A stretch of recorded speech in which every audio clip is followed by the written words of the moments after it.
Buenos días. Damos gracias al Señor por esta oportunidad, ¿verdad?, que nos brinda.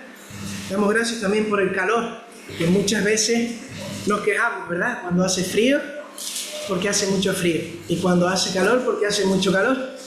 Pero el Señor manda el calor y también manda el frío.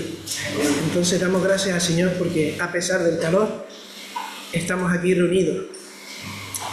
Hemos cantado grandes, fieles, las promesas que el Señor Jesús ha dado. Grandes, fieles, confiado en sus promesas, yo estaré. Vamos a hablar en esta mañana con la ayuda del Señor de las promesas que Él nos ha dado, y lo vamos a hacer a través del apóstol Pedro, como venimos haciendo en su segunda carta. Pero antes de eso vamos a poner esta reunión en las manos del Señor. Vamos a orar. Señor y Padre, estamos agradecidos, Señor, por este día precioso que nos das. Gracias porque tú nos amas, Señor. Gracias por tu misericordia para con nosotros. Señor, porque somos conscientes de lo que éramos antes, Señor, y aún de lo que somos hoy, gracias a ti, Señor. Venimos en esta mañana a recordarte, a recordar a la figura, a la persona de tu Hijo, el Señor Jesús, que murió en la cruz, Padre bendito, por nosotros, por amor. Y gracias también, como hemos cantado, por esas promesas que son fieles y verdaderas. Gracias por tu palabra preciosa, la cual podemos leer, Señor, la cual podemos abrir en esta mañana. Te rogamos, Señor, que tú nos des la capacidad, que tú quites las limitaciones, Señor, a cada uno de nosotros, que tú nos ayudes, que tú nos auxilies, y que podamos, Señor, salir no solo bendecidos, sino edificados con tu santa palabra, Señor, para tu gloria. Bendice esta reunión, Señor, de principio a fin. En el nombre del Señor Jesús. Amén. Amén. Bueno, pues con la ayuda del Señor en esta mañana vamos a seguir avanzando en la segunda carta del apóstol Pedro. Podemos ir abriéndola, la segunda carta del apóstol Pedro.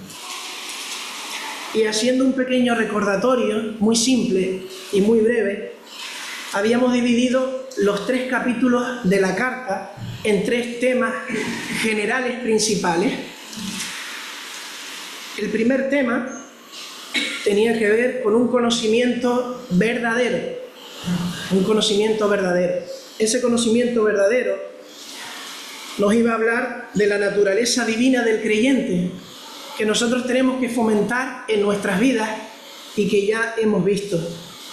Y por otro lado, y sería la parte que correspondería esta mañana, la fiabilidad del mensaje y del mensajero. La fiabilidad del mensaje.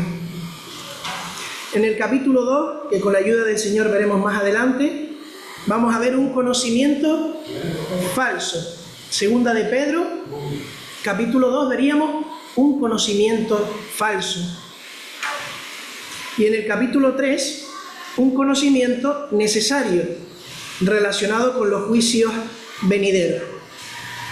Así que con la ayuda del Señor vamos al capítulo 1 y los versículos del 16 al 21, que sería la fiabilidad del mensaje y del mensajero. El título para esta mañana le he puesto Testigos de Cristo. Testigos de Cristo. No testigos de Jehová, testigos de Cristo, que es bien diferente. Vamos a leer el texto, versículo 16 del capítulo 1. Porque no os hemos dado a conocer el poder y la venida de nuestro Señor Jesucristo siguiendo fábulas artificiosas, sino como habiendo visto con nuestros propios ojos su majestad.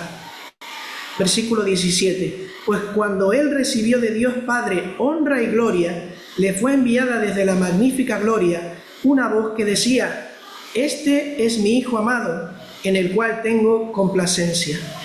Y nosotros oímos esta voz enviada del cielo, cuando estábamos con Él en el Monte Santo. Tenemos también la palabra profética más segura, a la cual hacéis bien en estar atentos como una antorcha que alumbra en lugar oscuro, hasta que el día esclarezca y el lucero de la mañana salga en vuestros corazones, entendiendo primero esto, que ninguna profecía de la Escritura es de interpretación privada, porque nunca la profecía fue traída por voluntad humana, sino que los santos hombres de Dios hablaron siendo inspirados por el Espíritu Santo. Lo primero que nos damos cuenta en el versículo 16 es la primera palabra que aparece allí, y nos dice ¿por qué? Y normalmente cuando vemos esta palabra tenemos que retroceder. Hay una explicación a algo que ha dicho anteriormente, y como venimos de hace algún tiempo que no hemos tratado el tema, vamos a irnos un poquito más hacia atrás, versículo 12 del capítulo 1. Vamos a ver por qué este porqué del versículo 16. Dice el versículo 12: por esto yo no dejaré de recordaros siempre estas cosas, aunque vosotros las sepáis y estéis confirmados en la verdad presente. Pues tengo por justo, en tanto que estoy en este cuerpo, el despertaros con amonestación, sabiendo que en breve debo abandonar el cuerpo, como nuestro Señor Jesucristo me ha declarado. También yo procuraré con diligencia que después de mi partida vosotros podáis en todo momento tener memoria de estas cosas. Vosotros podáis tener memoria de estas cosas. Vemos que la diligencia del apóstol Pedro, esa prontitud a hacer las cosas, ese empeño por dejar memoria, ya no es únicamente por las razones que hemos visto.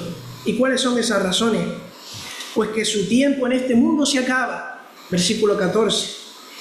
O incluso porque tengamos la oportunidad de crecer y madurar espiritualmente, como nos dicen los versículos anteriores, para que nos sea otorgada esa amplia y generosa entrada en el reino de nuestro Señor Jesucristo. Ahora el apóstol añade la necesidad de demostrar que este conocimiento es verdadero.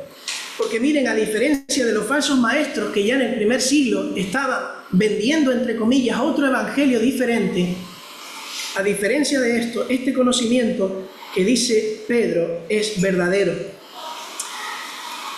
Él fue testigo de estas cosas, por eso lo dice. Pedro, en defensa de la verdad, y él habla del poder y la venida de nuestro Señor Jesucristo, va a dar dos argumentos que hemos leído. El primer argumento en los versículos del 16 al 18. Recuerda el episodio, concretamente que veremos a continuación, de la transfiguración, allí en el Monte Santo. Y ahí aludirá a tres evidencias. En ese Monte Santo, ¿qué pasó? En primer lugar, que hay un testimonio a través de la vista. Lo que ellos han visto, nos dice la palabra. En segundo lugar, va a haber un testimonio del oído, lo que hemos oído. Y en tercer lugar, un testimonio de la presencia personal.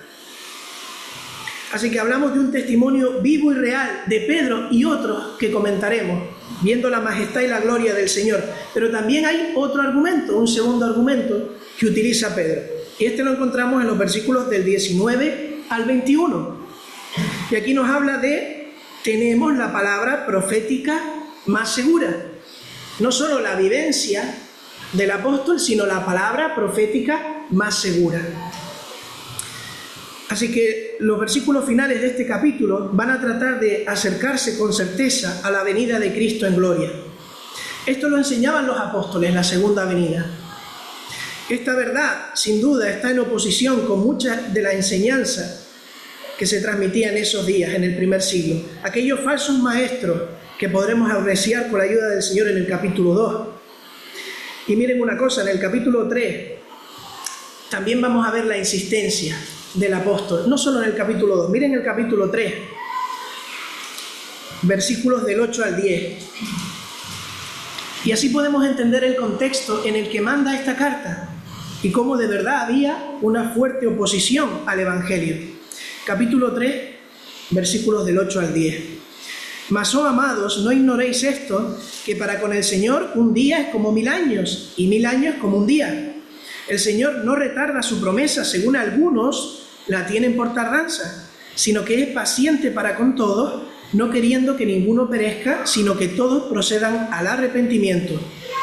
Pero el día del Señor vendrá, como ladrón en la noche, en el cual los cielos pasarán con grande estruendo, y los elementos ardiendo serán deshechos, y la tierra y las obras que en ella hay serán quemadas.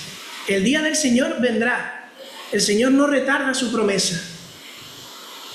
Aunque para nosotros el tiempo no se mida de la misma manera que para Dios, y ellos tuviesen en mente que el Señor iba a venir ya, pero esos no eran los planes del Señor.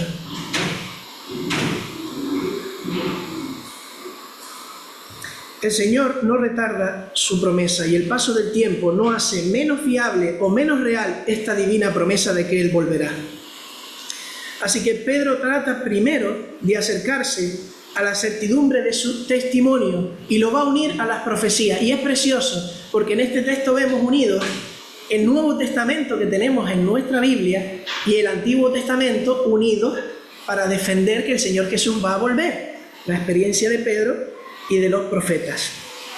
Pero vamos a entrar ya al versículo 16. Dice así: porque no os hemos dado a conocer el poder y la venida de nuestro Señor Jesucristo, siguiendo fábulas artificiosas, sino como habiendo visto con nuestros propios ojos su majestad. Efectivamente, el testimonio apostólico estaba basado en hechos tangibles, reales, y no en mitos. No habían seguido fábulas ingeniosas cuando dieron a conocer a los lectores de su carta el poder y la venida de nuestro Señor Jesucristo. Y lo hemos dicho ya, el acontecimiento específico que va a utilizar el apóstol es el referido en el monte de la transfiguración, que ahondaremos en ello en el versículo 17. Pero miren, no solo fue Pedro el único testigo, allí habían 3 personas, ¿lo recuerdan? Pedro, Jacobo y Juan. Efectivamente, ellos 3 estaban allí y lo pudieron ver. El poder y la venida es una forma literaria de decir la venida con poder o la poderosa venida. Ahora Pedro va a declarar de manera enfática, segura, que el relato de la transfiguración no iba a estar basada en imaginaciones o en lo que a mí me hubiera gustado vivir. Esta es la palabra que ellos emplean, mito en griego. Y miren una cosa, algunos modernos teólogos, tristemente, quieren erradicar de la Biblia estas cosas. Y las tildan de mitológicas. Y estudiando el texto, algunos teólogos modernos sugieren que deberíamos desmitificar las Escrituras, desmitificarlas, arrancar todos los mitos que en ellas hay. Es una corriente que algunos críticos afirman está basada lógicamente en el razonamiento humano y en la propia lógica. Desmitificar el texto sagrado. Y pensaba, hermanos, cuando estudiaba, ¿acaso ignoran que nuestro Señor, nuestro Dios es soberano? Que Él obra milagros. Hablamos de un Dios creador. Él ha hecho todas las cosas, lo creemos en esta mañana. Él ha hecho todas las cosas. Desde las grandes obras del universo hasta las más pequeñas e ínfimas. En este día creemos en ese Dios, porque eso es un milagro. Creemos en el Dios que salvó a Noé y su familia en el arca por el diluvio. Creemos en ese Dios. Es el mismo Dios que abrió las aguas para que el pueblo pasara y que las hizo pasar a su cauce natural, a su estado normal. Una vez pasó el pueblo y engulló a los egipcios. Creemos en ese Dios. O quizás habría que arrancar esa página porque es simbología. Pero miren, ese mismo Dios es el que permite a ese gran pez venir y engullir al profeta Jonás. Es el que convierte en estatua de sal a la esposa de Lot. Creemos eso, en verdad. O también hay cierta mitología de fondo, una enseñanza oculta.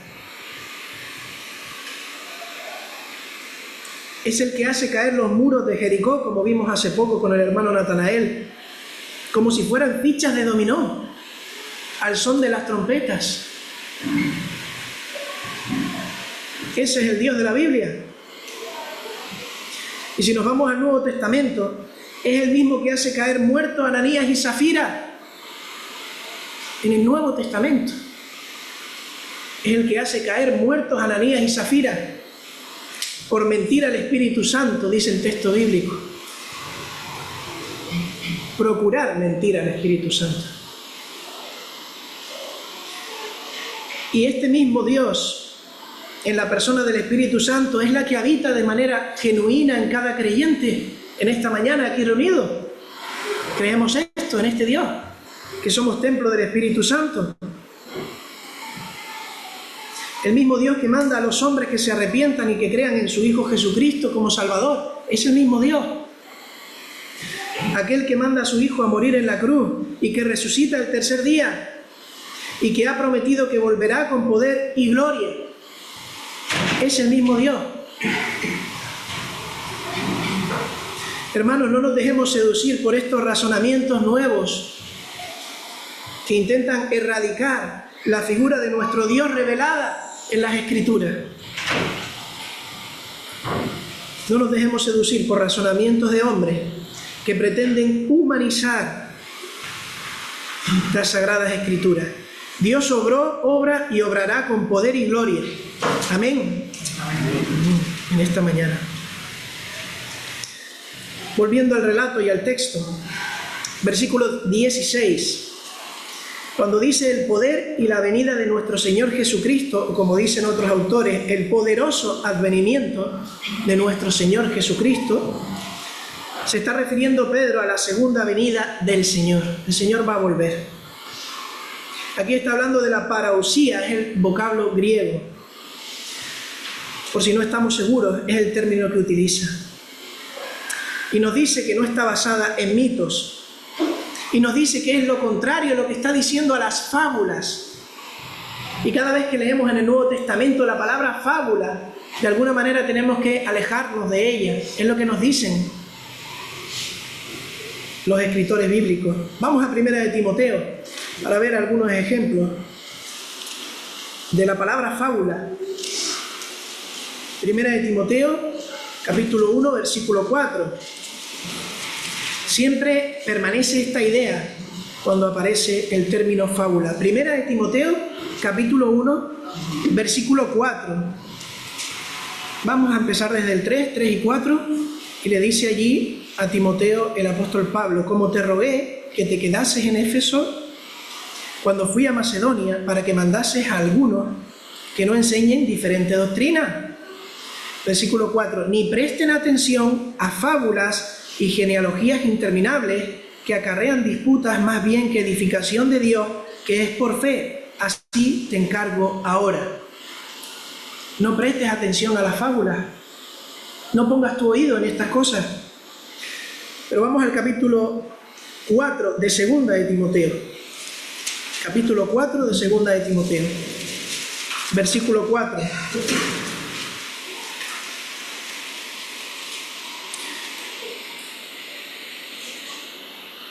Y apartarán de la verdad del oído y se volverán a las fábulas. Verso 5. Pero tú sé sobrio en todo, soporta las aflicciones, haz obra de evangelista, cumple tu ministerio. Habrán algunos que se apartarán de la verdad y volverán a las fábulas. Otra vez la idea de rechaza las fábulas. Que además las fábulas tienen siempre una característica, un denominador común, y es que atraen mucho. Atraen mucho, como un imán. Porque nos gusta, porque es algo que suena agradable. Y otro ejemplo, y terminamos, Tito capítulo 1, la página que tenemos al lado, versículo 14. Dice: no atendiendo a fábulas judaicas ni a mandamientos de hombres que se apartan de la verdad. Así que es la misma idea. Las fábulas, los mandamientos de hombres se van a apartar del Evangelio de Dios y de la verdad. Es una creación de la fantasía humana, opuesta a la verdad, y una verdad que además es histórica, como veremos. Pero Pedro está hablando en nuestro texto no de fantasía, sino de algo que ha visto con sus propios ojos. Y alguien dirá: pero Pedro vio la segunda venida del Señor, porque si está hablando de la segunda venida del Señor, por supuesto que no está diciendo eso. Pedro no vio la segunda venida del Señor. Lo que quiere decir el texto es que tanto Pedro como Juan y Santiago contemplaron en el monte de la transfiguración la gloria majestuosa del Señor. Esa gloria majestuosa del Señor en la cual Él vendrá. Ellos pudieron tener ese lapso de tiempo y disfrutarlo. No sabemos por qué ellos, pero el Señor así lo decidió. Así que está hablando con autoridad. Ya yo lo viví, no lo imaginé. El Señor Jesús volverá. Y como decíamos al principio, para refutar estas acusaciones que habían alrededor de que todo era falso, Pedro va a dar 3 pruebas que hemos dicho. El testimonio de la vista, del oído y de su presencia allí corporal. En cuanto al testimonio de la vista, versículo 16, volvemos a nuestro texto. Segunda de Pedro, capítulo 1, versículo 16. Dice: porque no os hemos dado a conocer el poder y la venida de nuestro Señor Jesucristo siguiendo fábulas artificiosas, miren ahora, sino como habiendo visto con nuestros propios ojos su majestad. Sino como habiendo visto con nuestros propios ojos su majestad. Pues vamos al relato. Vamos al relato de la transfiguración, donde vieron con sus propios ojos estos 3 hombres de Dios al Señor Jesús. Mateo 17. Y vamos a empezar por el versículo 1. Vamos a tener abierto Mateo porque va a hacer referencia mucho el pasaje a el momento de la transfiguración. Mateo 17, versículo 1.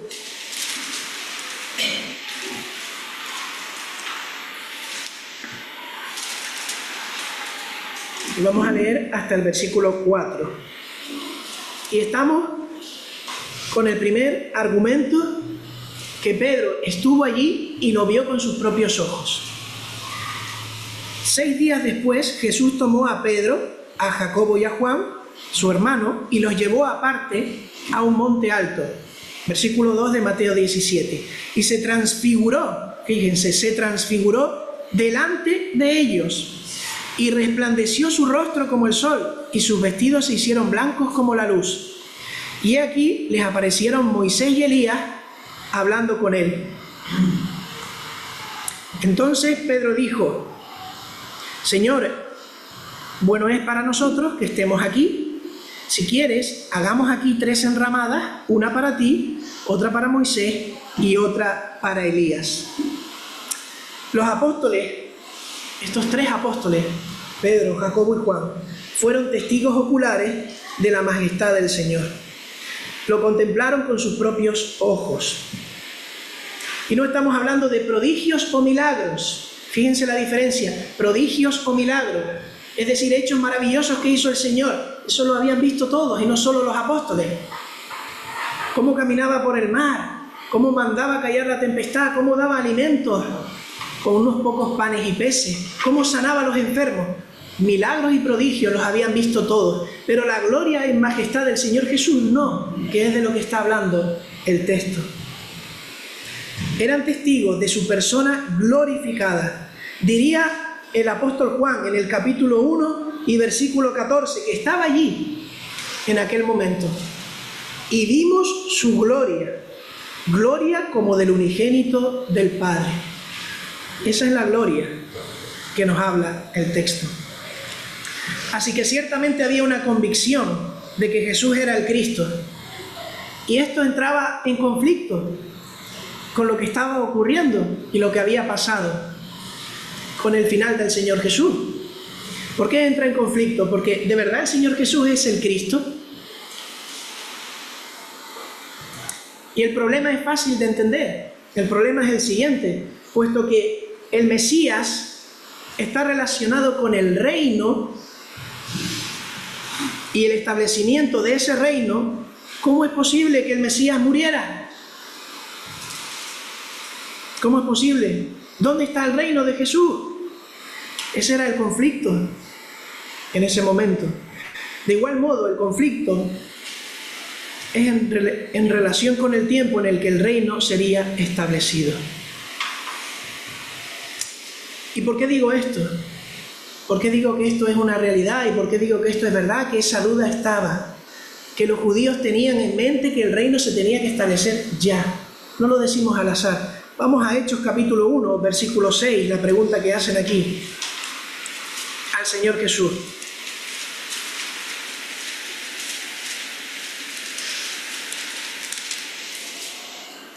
el Señor Jesús se iba. ¿Y saben la pregunta que le hacen al Señor Jesús? Y por eso este conflicto en sus mentes.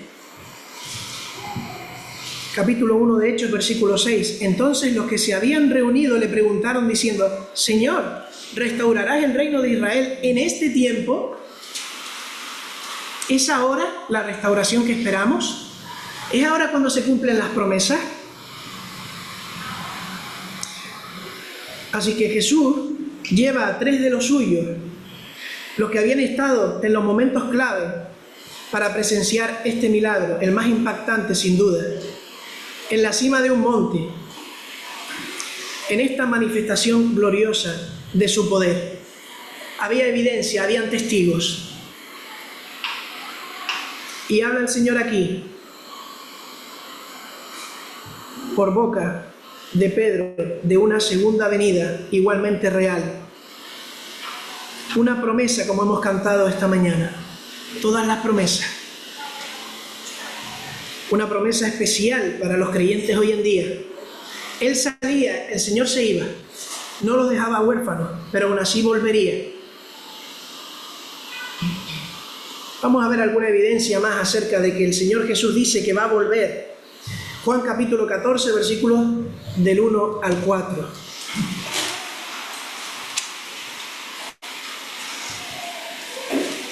Juan capítulo 14, versículos del 1 al 4. Es una separación temporal. El Señor ha ido a preparar lugar para nosotros. No se turbe vuestro corazón, creéis en Dios, creed también en mí. En la casa de mi Padre muchas moradas hay. Si así no fuera, yo os lo hubiera dicho. Voy pues a preparar lugar para vosotros. Y si me fuere y os prepararé lugar, vendré otra vez y os tomaré de mí mismo, para que donde yo estoy, vosotros también estéis. Y sabéis a dónde voy y sabéis el camino.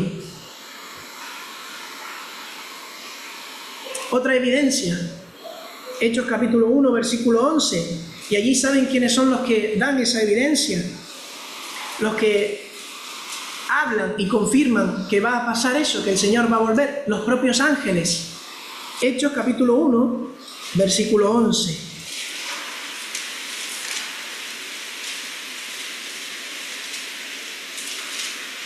Vamos a leer desde el 10. Y estando ellos con los ojos puestos en el cielo, entre tanto que él se iba, he aquí se pusieron junto a ellos 2 varones con vestiduras blancas, los cuales también les dijeron: varones Galileos, ¿por qué estáis mirando al cielo?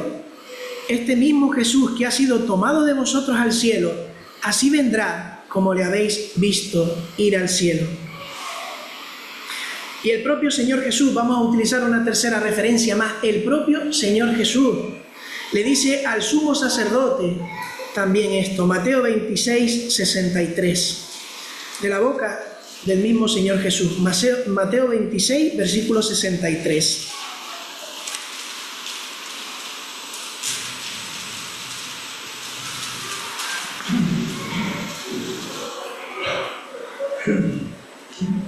Mas Jesús callaba, estaba allí ante el concilio. Lo iban a acusar de todas maneras, pero Jesús callaba. Entonces el sumo sacerdote le dijo: te conjuro por el Dios viviente que nos digas si eres tú el Cristo, el Hijo de Dios. Y Jesús le dijo: tú lo has dicho. Miren ahora. Y además os digo que desde ahora veréis al Hijo del Hombre sentado a la diestra del poder de Dios y viniendo en las nubes del cielo. Y viniendo en las nubes del cielo. Así que afirmamos en esta mañana que la profecía del regreso de Jesús no es un mito, no proviene de invenciones o fábulas de hombres, sino del testimonio que vieron estos hombres. Y en nuestro texto Pedro, vieron la gloria, oyeron las palabras de Dios. Y a modo de curiosidad veía también, que me gustaría compartir, este detalle. Habían 3 personas allí en el Monte Santo, viendo la transfiguración, ¿verdad? Hemos dicho que era Pedro, Jacobo y Juan. Pues miren, según la ley judía, un testimonio se establecía verídico, real, tenía aprobación, si había un mínimo de 2 o 3 personas como testigos que hablaban la misma cosa.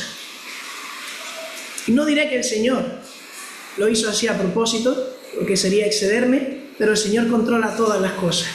El Señor aúna todos los propósitos que Él quiere cumplir. Así que allí habían 3 personas.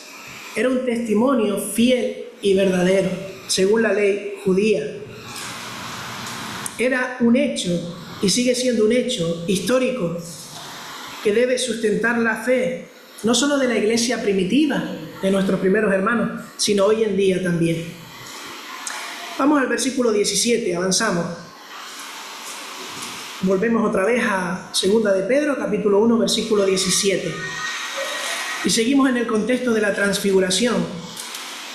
Dice, pues cuando Él recibió de Dios Padre honra y gloria, le fue enviada desde la magnífica gloria una voz que decía, este es mi Hijo amado en el cual tengo complacencia.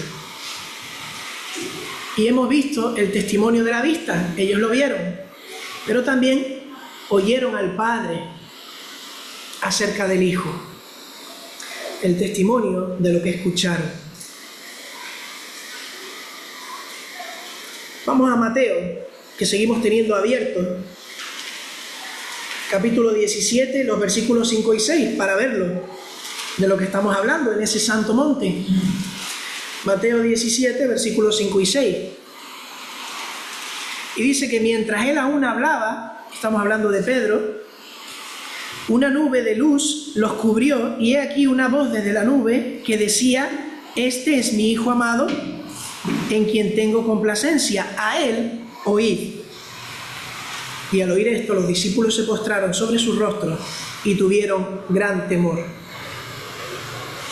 Esta expresión fue audible, fue clara.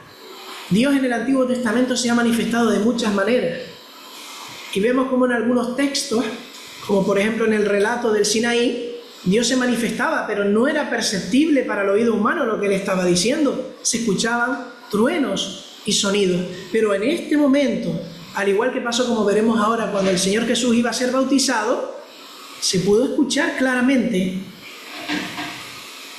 Y todos los que estaban allí no pudieron tener ninguna duda de lo que escucharon. Este es mi Hijo amado, en el cual he puesto mi complacencia. Una expresión audible de honra, de reconocimiento del Señor Jesús, enviada desde la magnífica gloria, desde la nube de gloria. El honor y la gloria de Cristo la recibe de Dios Padre en el monte de la transfiguración. Así que es garantía del poder y la gloria con la que se había llevado a cabo. Es lo que nos quiere decir el apóstol. Y la afirmación y testimonio en nuestros días hoy, después de 2000 años, esta afirmación y este testimonio de parte de Pedro, guiado por el Espíritu Santo, testigo de estas cosas, es digna de crédito para nosotros, por cuanto dieron la vida incluso por defender esto que están diciendo. Así que, hermanos, nos habría de bastar para estar seguros simplemente con este argumento, y debería ser parte de la cimentación de nuestra fe. Pero hay más, hay más. Y aquí vamos a hablar del mensajero y su derecho a testificar sobre el mensaje, como hemos ido viendo. Tal era el mensaje de Pedro, que después de enunciarlo, pasa a hablar de su derecho a exponerlo. Y es algo que no vemos en otros textos bíblicos. Es sorprendente porque él habla de este relato de la transfiguración, no en el sentido de que el Señor Jesús iba a resucitar. No utiliza el relato de la transfiguración, de ver en majestad y gloria a Jesucristo, para decir que iba a resucitar, sino va más allá. Y él va a decir que no solo va a resucitar, sino que va a volver. Qué gran interés tenía Pedro al escribir esta carta, y qué necesidad veía que fuera recordada, decía antes, con diligencia para los creyentes, para depositar su fe genuina en que el Señor Jesús iba a volver. Porque qué fácil es olvidar esto, que el Señor Jesús vuelve. Y en esta mañana nosotros hemos venido y hemos dejado cosas a un lado para estar aquí.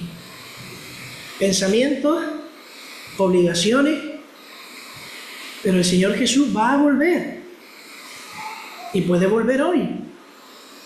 Así que es central para el creyente tener esto en mente siempre, que el Señor Jesús vuelve y vuelve pronto. Somos pruebas, hermanos, vivientes de ello, porque nosotros también somos testigos de Cristo, todos los que estamos aquí. Así que según Pedro, nosotros, tomando sus palabras, nosotros, cada uno de nosotros, es un testigo de los sufrimientos de Cristo en la cruz. Pero no porque estuviéramos allí, sino a través de los ojos de la fe. A través de los ojos de la fe. Somos testigos. Porque Él ha muerto por el pecado, por nuestro pecado, y Él ha resucitado. Y nuestra fe nos ha hecho uno con Jesucristo. En su muerte moríamos nosotros, y en su vida también seremos resucitados con su poder. Así que en esta mañana somos pruebas vivientes del poder de nuestro Señor Jesucristo.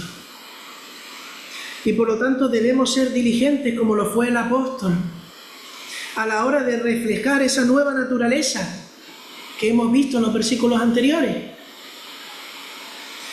Pero tenemos que reflejarla para ser testimonio de la gloria de Cristo, no nuestra. Y como veremos ahora, si llegamos, estar también atentos a las profecías bíblicas del Antiguo Testamento como una antorcha que alumbra el lugar oscuro. Pero volvemos al monte de la transfiguración. ¿Qué estaban viendo allí? Una visión anticipada del Cristo que va a reinar, del Cristo poderoso, glorioso. La deidad de Cristo, el Mesías, eso es lo que estaban viendo allí. Y una manifestación del Padre, gloriosa, real, gozándose en lo que estaba viendo, deleitándose en el Señor Jesucristo, en el que tenía complacencia.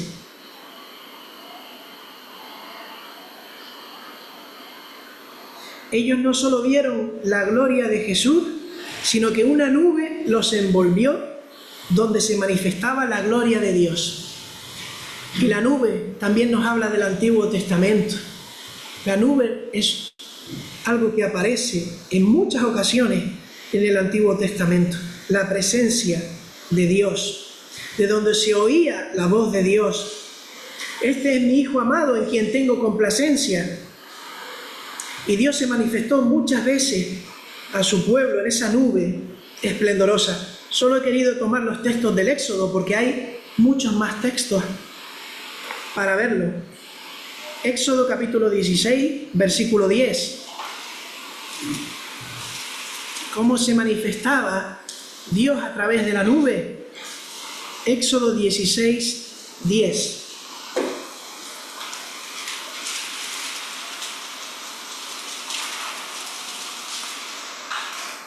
Eso también estaba en la mente de los apóstoles que estaban allí. Ellos conocían muy bien que Dios se manifestaba de esa manera. Éxodo 16, 10 dice: y hablando Aarón, toda la congregación de los hijos de Israel miraron hacia el desierto, y he aquí la gloria de Jehová apareció en la nube. Capítulo 19, versículo 9. Entonces Jehová dijo a Moisés: he aquí yo vengo a ti en una nube espesa, para que el pueblo oiga mientras yo hablo contigo, y también para que te crean para siempre.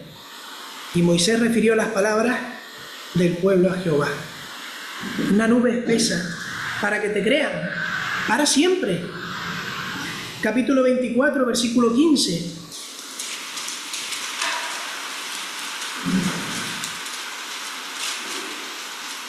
Entonces Moisés subió al monte Sinaí, y una nube cubrió el monte, la presencia de Dios. Y finalmente, capítulo 40, versículo 34.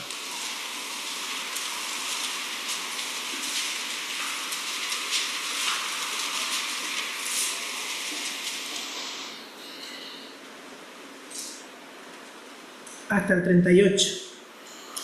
Entonces una nube cubrió el tabernáculo de reunión y la gloria de Jehová llenó el tabernáculo. Y no podía Moisés entrar en el tabernáculo de reunión porque la nube estaba sobre él y la gloria de Jehová lo llenaba. Y cuando la nube se alzaba del tabernáculo, los hijos de Israel se movían en todas sus jornadas. Pero si la nube no se alzaba, no se movían hasta el día en que ella se alzaba.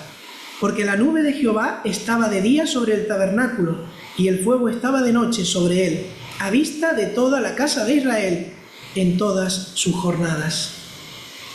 Y hay muchos textos más que simplemente los vamos a nombrar. Levíticos 16:2, Números 11:25, Primera de Reyes 8:10, Nehemías 9:19, Salmos 78:14 y algunos textos más. Por amor al tiempo no vamos a entrar. Esa fue la nube que los cubrió. Qué precioso cuando vemos en el Nuevo Testamento la realidad del Antiguo Testamento. No es otro Dios, es el mismo Dios. Y hablamos de la futura manifestación del reino de los cielos. Ya se ha hecho visible delante de estos testigos. Ante ellos el Rey glorioso. Y aquí vemos reflejados los santos de la antigua dispensación y la iglesia. Esta presencia conjunta del Señor y de los suyos tendrá lugar un día de forma visible cuando Él venga para restablecer el reino, de forma literal. Y aquí estamos nosotros también ya. El cumplimiento perfecto del programa de Dios, paso a paso, punto por punto. En esta mañana te agobias o te afanas, porque parece que vivimos en un caos. Porque parece que todo lo que ocurre no tiene un propósito, no tiene un orden. Parece que Dios no está. Pero hay un programa perfectamente diseñado por Dios y se va a cumplir. No importa quién esté en contra. No importa qué nación esté en contra. Se va a cumplir el propósito de Dios. El plan programado y anunciado por los profetas. Pero miren, la escena cambia en la transfiguración. Pedro está hablando con Jesús, ¿verdad? Lo hemos leído, y le propone hacer unas enramadas. No nos queremos ir. ¿Y quién se querría ir de allí? No nos queremos ir, no queremos salir de este monte, queremos quedarnos aquí. Y recordaba esos ansiados retiros que teníamos, que si el Señor permite, pues intentar volver a tenerlos. Esos santos montes, permítanme la expresión, en los que uno entra y no quiere salir, porque se queda todo atrás, o casi todo atrás, y estamos solo mirando a nuestro Señor Jesús entre hermanos. Esa pequeña delicia que el Señor nos regala y nos otorga ahora, pero que podremos degustar por la eternidad, esa promesa perfecta, con la persona del Señor Jesús en medio, iluminando todo. Pues allí estaban Pedro, Jacobo y Juan, pero ahora guardan silencio. Si estaba hablando Pedro de hacer unas enramadas, guardan silencio, porque ahora va a hablar Dios y va a dar testimonio de su Hijo. ¿Y no les recuerda esto, como decíamos antes, a Marcos capítulo 1, versículo 9? No era la primera vez que Dios daba testimonio de su Hijo. Marcos capítulo 1, versículo 9.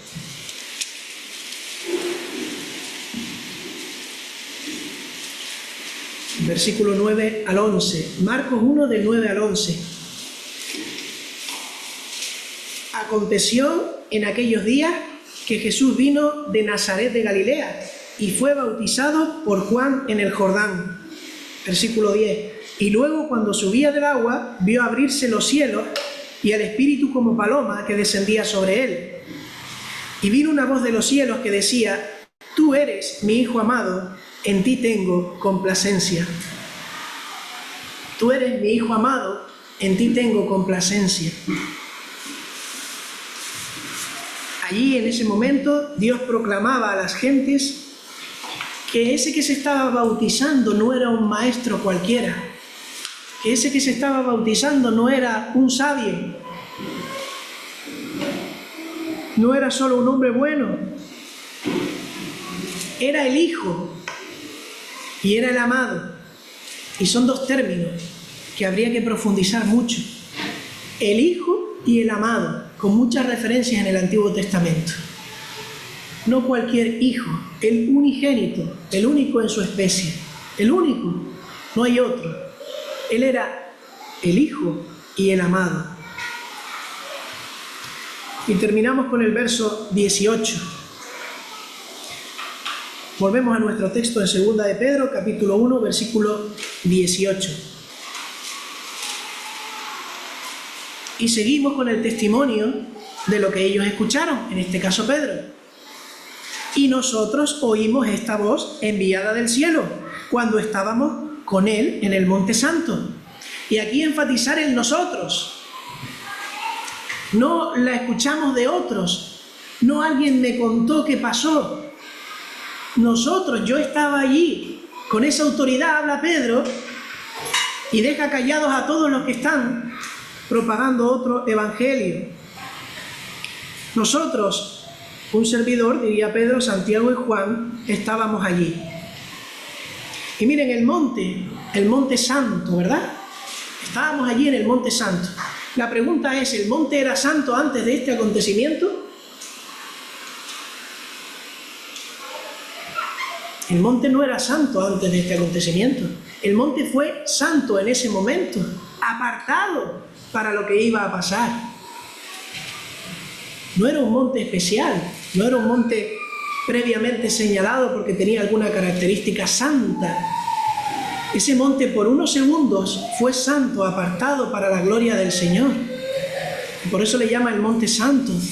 Porque somos propensos ahora a buscar el Monte Santo. Y si pudiéramos pondríamos allí algunos templos. Pero eso no es lo que nos quiere decir el pasaje. No es el Monte Santo, es el santo en el monte.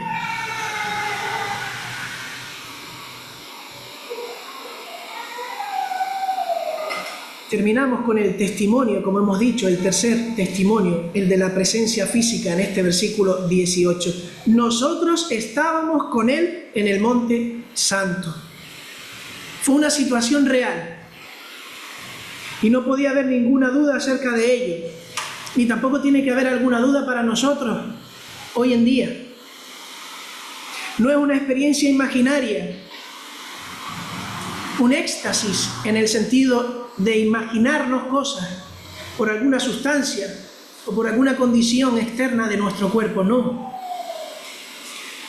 No dice el texto que fuera una parábola para enseñarnos algo. Ellos estaban allí tan cierto como estamos nosotros aquí en esta mañana.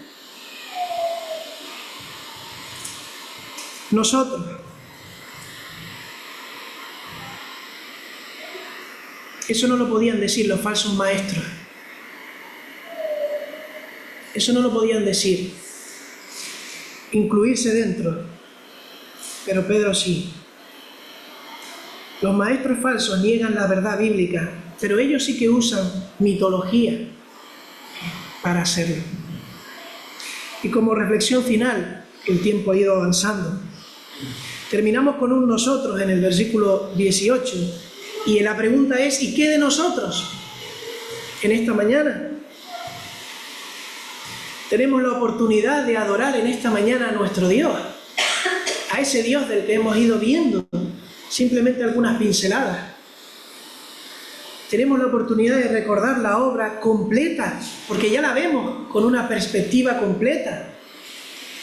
La obra completa de nuestro Señor, y una obra que es en favor nuestra en esta mañana.